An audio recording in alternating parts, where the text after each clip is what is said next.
Hello students, let's start part 2 of chapter 7. Second part of chapter 7. Okay, open page number 56. The summer season. I have explained you about the winter season. Now I am explaining summer season. During summer season, the general weather remaining hot and dry almost throughout the country. Summer season में क्या होता है, पूरी country में ज़्यादातर generally क्या होता है, हॉट एंड ड्राई टेम्परेचर होता है. We experience the summer season in the month of April, May and June. Summer season के जो मंथ होते हैं कि कब से कब तक होता है, अप्रैल से लेकर जून तक. At this time the sun is overhead and it is a period of increasing temperature. और ये ऐसा टाइम होता है, इस टाइम सूर्य हमारे बिल्कुल सर के ऊपर रहता है और ये इस टाइम पे टेम्परेचर एकदम इंक्रीज होता रहता है, डे टू डे इंक्रीज होता रहता है, बढ़ता रहता है. During summer season hot and dry wind called loo blows in the north western part of India. और समर सीजन में नॉर्थ वेस्टर्न भारत के उत्तरी पश्चिमी पार्ट में इस तरह की गर्म हवाएं चलती हैं जिनको हम बोलते हैं लू. Dust storms are common. और डस्ट स्टॉर्म्स तो जो धूल भरी आंधियाँ होती हैं वो तो कॉमन है, वो तो कभी भी समर सीजन में चलती रहती हैं. जो समर में जो हॉट विंड्स चलती है, मैंने बताया था अभी आपको, जो गर्म हवा चलती है गर्मियों में, उनको हम बोलते हैं लू. वो तो बहुत ज़्यादा कॉमन है. डस्ट स्टॉर्म्स भी कॉमन है वैसे. People visit hill stations to experience cool and pleasant weather. और जब यहाँ के लोग हैं जो जहाँ पर बहुत ज़्यादा गर्मी होती है, तो वो लोग क्या होते हैं, गर्मी से परेशान होकर वो लोग कोल्ड वेदर को एंजॉय करने के लिए, वो लोग प्लेजेंट वेदर को एंजॉय करने के लिए वो लोग हिल स्टेशन पे चले जाते हैं. हिल स्टेशन पे क्या होता है, वहाँ पर गर्मियाँ तो पड़ती नहीं है क्योंकि जो हिमालयस माउंटेन्स के एरियाज़ हैं वहाँ पर गर्मी होती नहीं है, वहाँ पर सर्दी का मौसम होता है. तो जैसे जैसे हम लोग ऊंचाई पे जाते रहते हैं वहाँ पर जो टेम्परेचर है वो कम होता रहता है, इसलिए वहाँ की जो क्लाइमेट है वो कूल होती है. The coastal areas are less hot due to the influence of cool winds coming from the sea. लेकिन और जो कोस्टल एरियाज हैं वो भी, वहाँ पर भी यहाँ के मुकाबले कम गर्मी, मैदानी एरियाज के मुकाबले कम गर्मी होती है.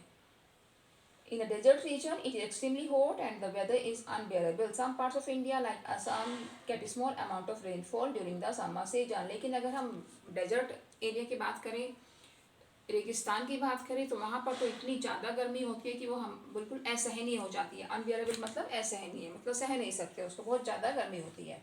और कुछ ऐसे स्टेट हैं, एरियाज हैं, जैसे असम है, तो वहाँ पर कभी कभी ऐसे मौसम में हल्की फुल्की small amount of rainfall summer season में हल्की फुल्की बारिश हो जाती है. अब आते हैं हम रेनी सीजन पे. रेनी सीजन सब बच्चों को पसंद होता है, सभी को पसंद होता है. The rainy season starts immediately after the summer season. जैसे ही हमारा गर्मियों का सीजन खत्म होता है, वैसे ही हमारा कौन सा सीजन आता है, रेनी सीजन, बारिश का मौसम. ठीक है. There is heavy rainfall in some parts of India in the month of June. कुछ भारत के एरियाज ऐसे हैं जहाँ पर भारी बारिश होती है, भारी वर्षा होती है जून के महीने में भी. This is due to the influence of the monsoon winds. और ये मानसूनी जो हवाएं चलती है उनके कारण होता है. Which blow from sea to land, जो समुद्र से लैंड की तरफ को आती हैं. They bring dark clouds and thus give heavy rainfall. तो वो अपने साथ डार्क क्लाउड्स लेकर आती हैं और फिर बारिश, हैवी बारिश करती हैं. There are two branches of the monsoon winds. Monsoon winds की दो ब्रांचेस हैं, एक अरेबियन सी ब्रांच और एक बे ऑफ बंगाल ब्रांच. एक अरेबियन सी से चलती है और दूसरी बे ऑफ बंगाल से.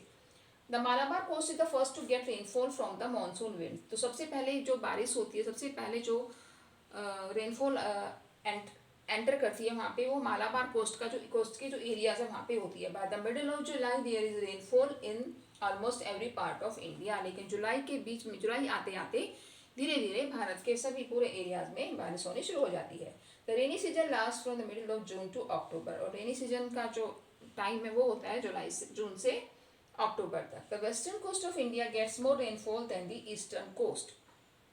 भारत की जो वेस्टर्न कोस्ट में एरियाज है वहाँ पर ज़्यादा बारिश होती है, ईस्टर्न कोस्ट एरियाज से एज में कम बारिश होती है.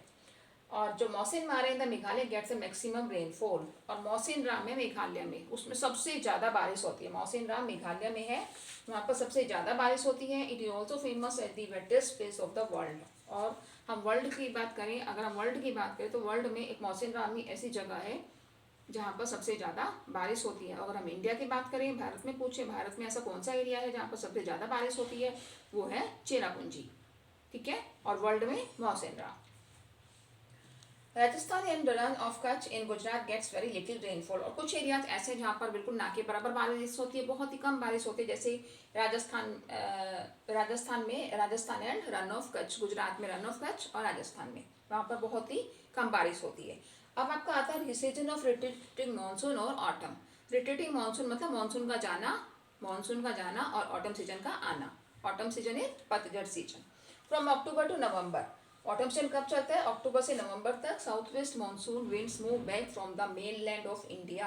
अक्टूबर से नवंबर तक जो साउथ वेस्ट मानसून विंड्स हैं वो भारत के मेनलैंड से वापस मुड़ना शुरू हो जाती है। This is the season of the retreating monsoon. इसको बोलते हैं रिट्रीटिंग मानसून, मतलब मानसूनी हवाओं का वापस जाना। The southern parts of India particularly Tamil Nadu and Andhra Pradesh receive rainfall in this season. और ये जो रिट्रीटिंग सीजन होता है इसमें कुछ एरियाज हैं वहाँ पर उस टाइम बारिश होती है, जैसे Tamil Nadu and Andhra Pradesh. Earlier discuss the climate of India broadly been described as monsoon type. पहले भी बताया जा चुका है कि भारत के क्लाइमेट को मानसून टाइप क्लाइमेट बोलते हैं। Monsoon is taken from the Arabic word मौसिम। मानसून जो है, मानसून वर्ड कहाँ से लिया गया है? वो अरेबिक वर्ड मौसिम से लिया हुआ है, जिसका मतलब होता है seasonal reversal of the winds. Due to India's location in the tropical region most of the rain is brought by monsoon winds. अगर भारत की लोकेशन के बारे में हम देखें तो भारत की लोकेशन ट्रॉपिकल रीजन में है, तो इस वजह से ज़्यादातर मानसून विंड्स भारत में बारिश लेकर आती हैं। Agriculture in India dependent on rain. तो भारत में जो खेती होती है वो पूरी तरह बारिश पर निर्भर होती है। Good monsoon means adequate rain and A bountiful crop. और अगर अच्छी बारिश होगी, अच्छी बारिश का मतलब है अच्छी एग्रीकल्चर होना, अच्छी क्रॉप्स होना।